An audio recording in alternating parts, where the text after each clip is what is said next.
The past 79 cards that I've sent to PSA, 66 of those has come back a PSA 10. And I'm going to show you guys exactly the process that I go through so you guys can replicate it. I'm going to go through steps like deciding what cards to send in, understanding the grading scale, knowing what to look at and the condition of the cards, and also cleaning the cards, preparing them to go into being graded. I also want you guys to understand what the cards are worth, knowing the upside of raw PSA 9 and PSA 10, and then finally getting the submission together on PSA's website and shipping it. So the very first step is deciding what cards to look at. So I've had stacks of like 200 cards to go through. I have a few over here that didn't quite make the cut, but when I'm deciding what to send into PSA, like I said, I have tons and tons of cards. So when you're looking through your cards, what you want to look for is rookies, numbered cards of good players, and you really want to be able to look up the values of those cards. But I'll show you guys some examples of stuff that I pulled out of my inventory to look at for grading. So I have some Trevor Lawrence rookies there, some patches. If patches get a PSA 10, those are definitely worth sending in. And as you can see, just rookies, good players. You really have to have a knowledge of what cards kind of go for, but you can also look those up. We got CJ Stroud rookies, just some. This is a little bit of lower end stuff here, but obviously some higher end stuff would be worth sending in as well.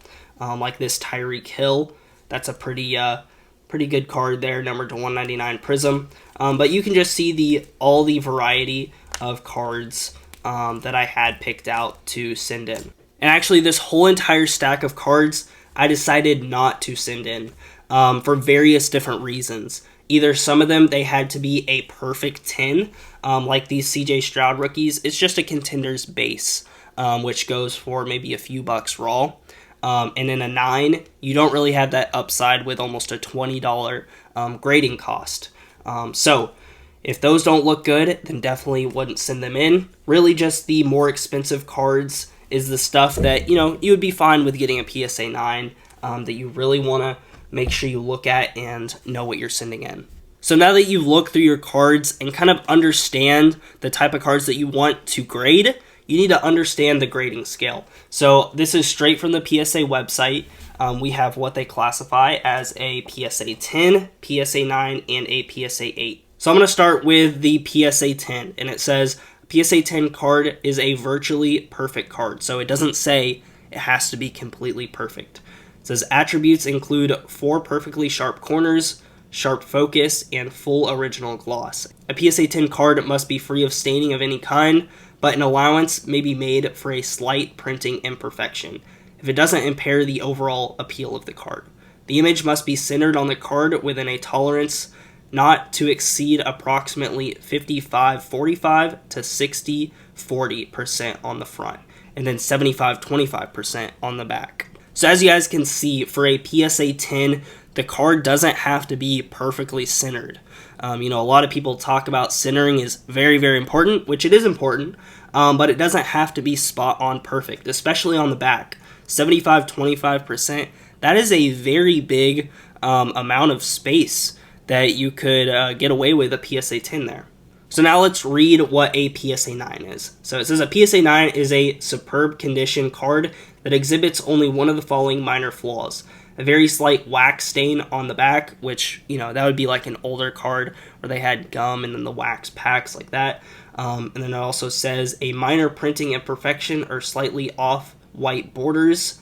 Centering must be approximately 60-40 to 65-35 or better on the front, and then 90 to 10 or better on the back. So for a 9, basically what it is there's pretty much an obvious imperfection, slight imperfection on the card, whether that is like a corner ding, a print line, or the centering is pretty bad. So if there's something that is pretty obvious on the card, it would most likely get a PSA 9 or maybe even worse. Something to really consider is the eye appeal of the card.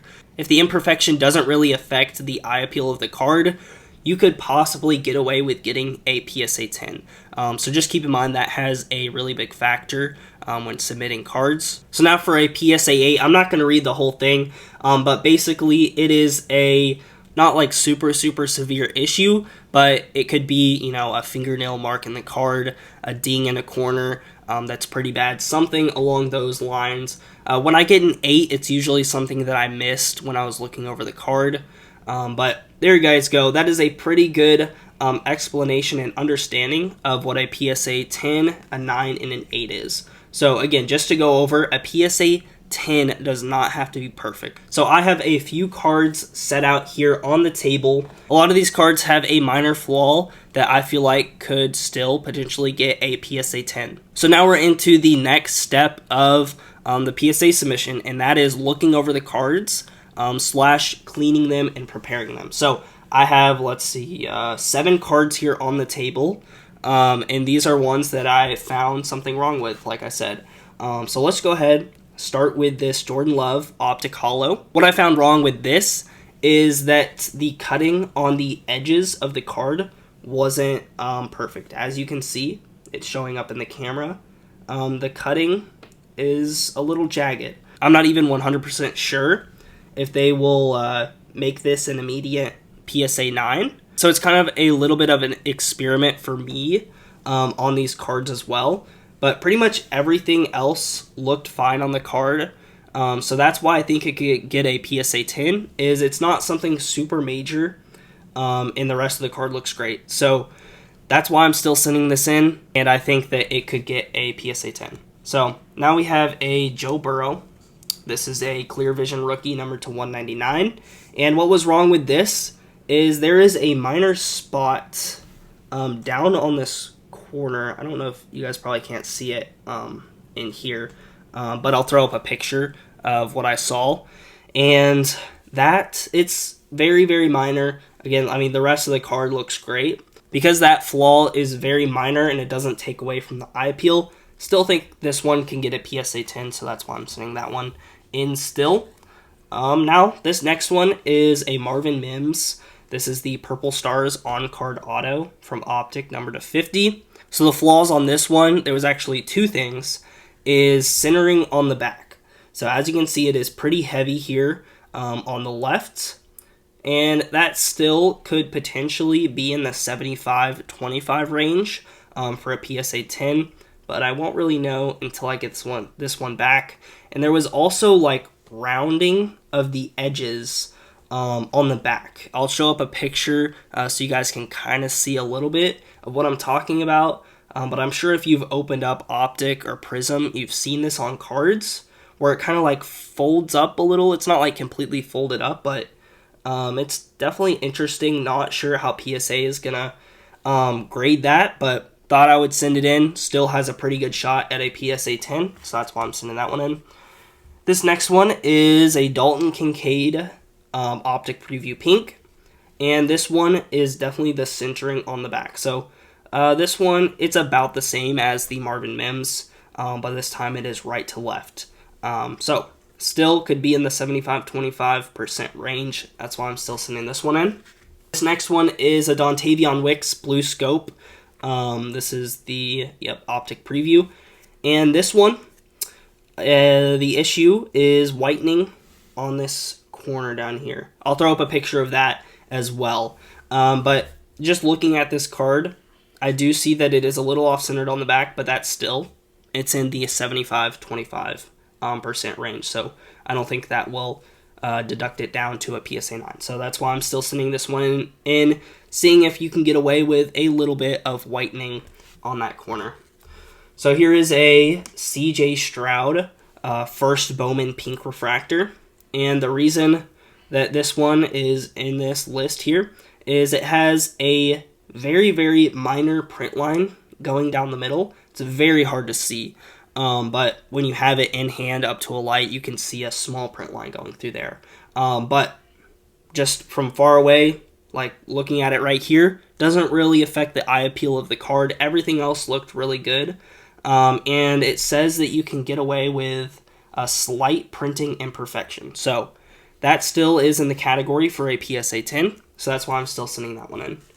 Now this last card over here is a Zay Flowers Green Ice Prism Rookie.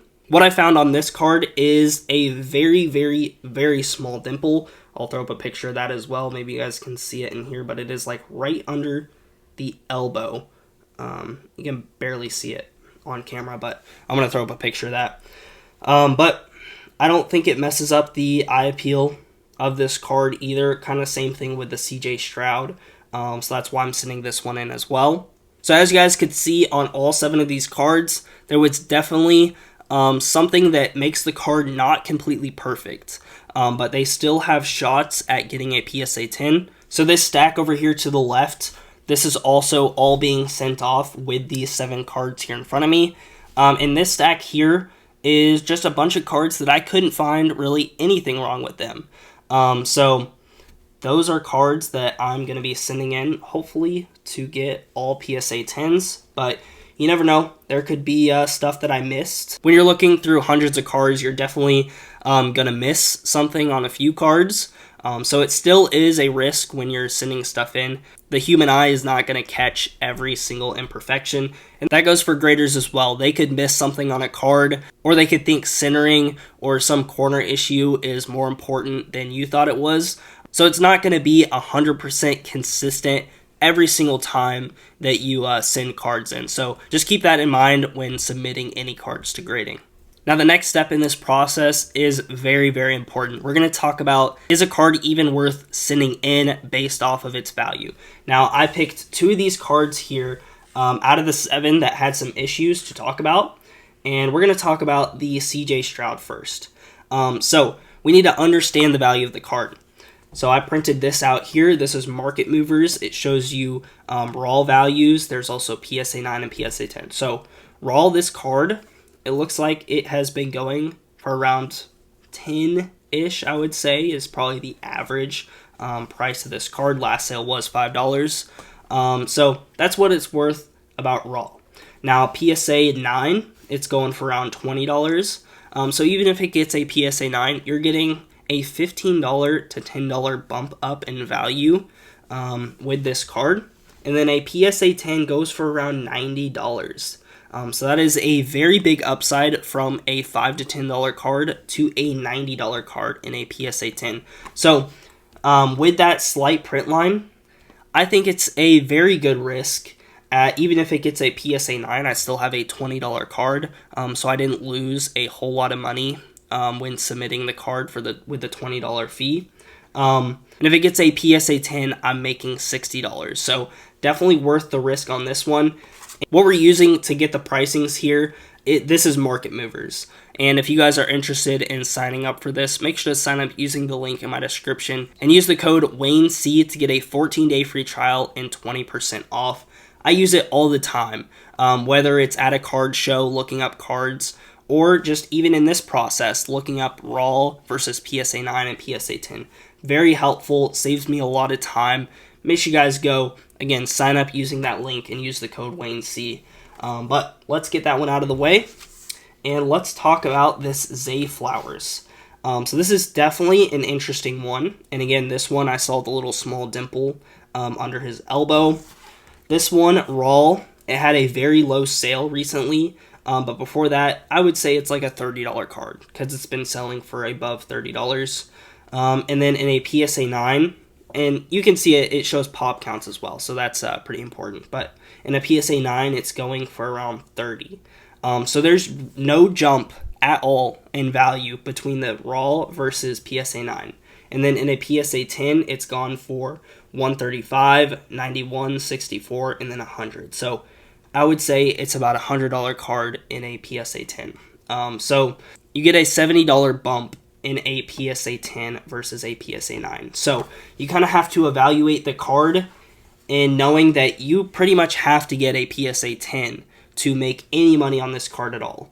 But if it's your PC and you just want to get a card graded to have it in a slab, send in whatever cards you want. It doesn't really matter the condition. Just nice to have a PC card slabbed up and protected. But if you're trying to make money, you definitely would want a PSA 10 on this one. So that step was very important. You need to really understand what your card is worth raw in a PSA 9 and a PSA 10. Like some short prints like downtowns and stuff like that, a lot of those are actually worth less in a PSA 9 versus raw. So you might not even want to take that risk at all in sending in a card like that. So make sure you do your research for sure when sending any cards in, and make sure you know the condition of the cards well, so you can make an educated decision on what cards to send in. So I talked about all of these flaws and what I found on the cards. So how do you actually look at the cards and find those flaws? So I use a magnifying glass. It's a little tiny one like this. It has a light on it that kind of shows on the card. I also have ring lights that I use when looking at surfaces in the back and stuff like that. And the most important things that you want to look at when looking at a card is the corners, surface, centering, and edges. Those are very, very important when looking at cards. The most important one for sure is going to be corners and centering. But cards like Optic and Prism, those are going to have dimples that you need to really look out for. Make sure you look over the whole entire card, because a dimple could take a card from a 10 to a 9. And if you don't know what a dimple is, it is like a small imperfection. It kind of looks like a bubble, kind of. I'll throw up a picture of what that would look like. So if your card has a bunch of those, it definitely would not get a PSA 10. Also, something that you want to make sure that you do, you want to use a microfiber cloth to wipe off the front and the back of the card. You want to make sure that you have no fingerprints on the cards at all. Something to note is PSA doesn't like clean your cards. They might slightly wipe your cards to get dust off of them before putting them in a slab or just to see the card better, but they're not going to actually get a fingerprint off. So they're going to grade the card with a fingerprint on it, and that would get you not a PSA 10. So you want to make sure that you take a microfiber cloth like this, lightly go against the card, get the fingerprints off, make sure you don't mess up any corners on the cards either when doing this process, but you want to make sure that you get the cards as nice and crisp as possible before sending them in. So after we've looked over the cards, you know what you're going to send in. Now you need to prepare the cards to actually get sent in.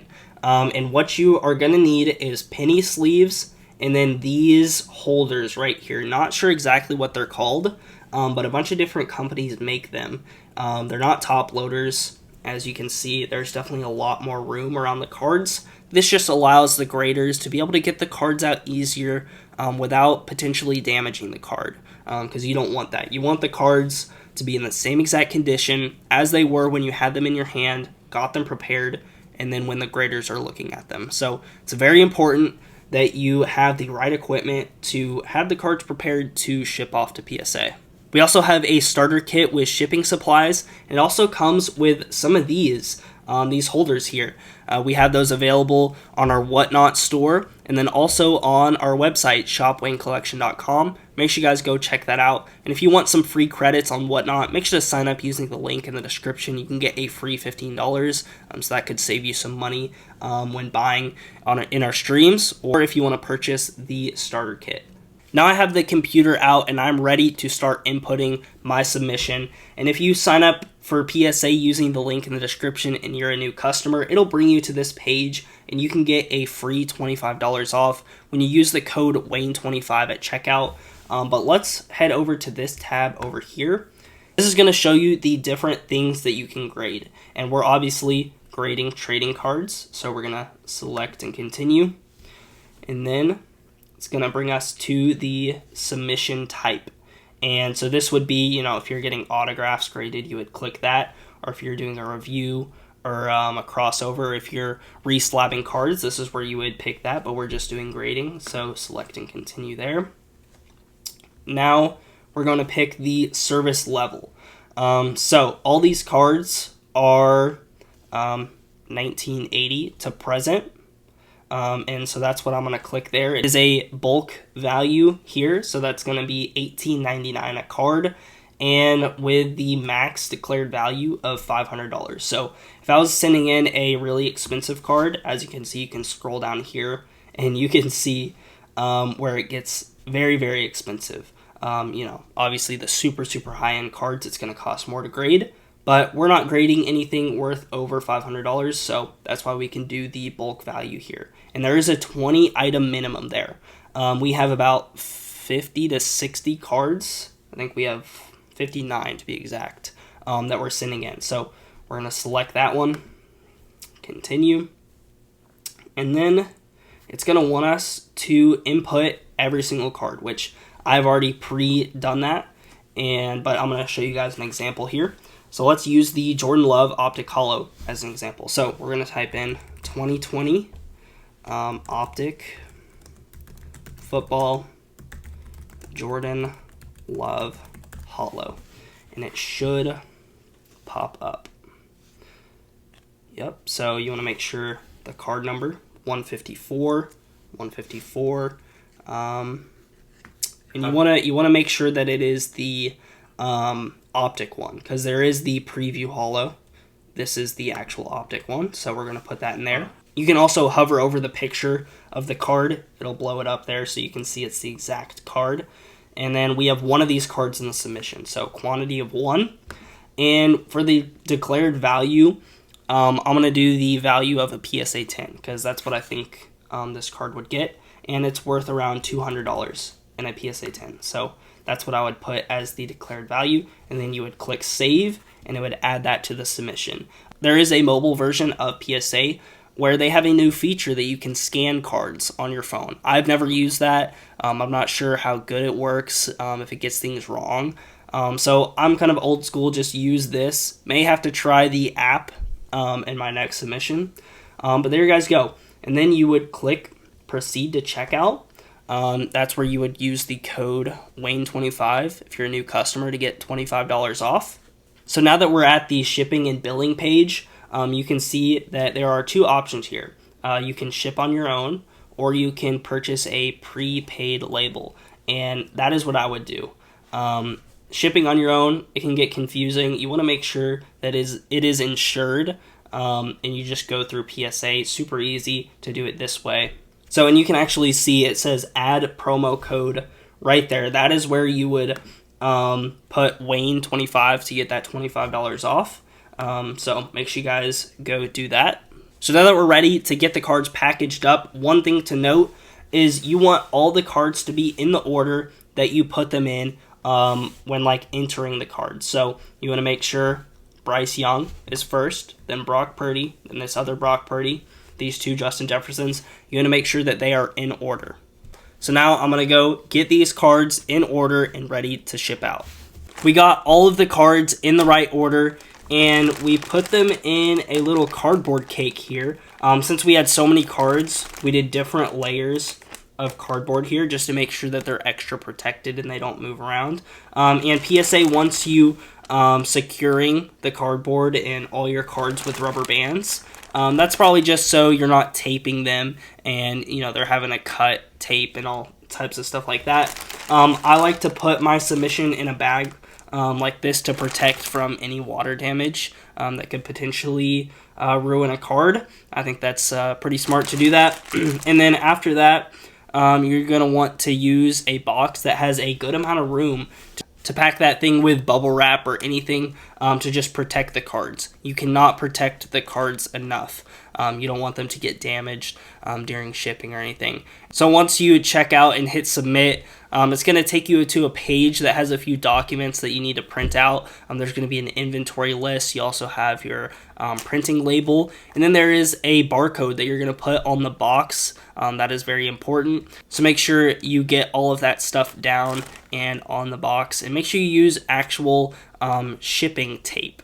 Not Scotch tape or painter's tape or anything like that when you are packaging this up. You want to make sure it is as secure as possible. So there you guys go. That is the whole entire process. You can also track your order through the website or the app. So that makes it pretty cool. You can see when the cards are graded.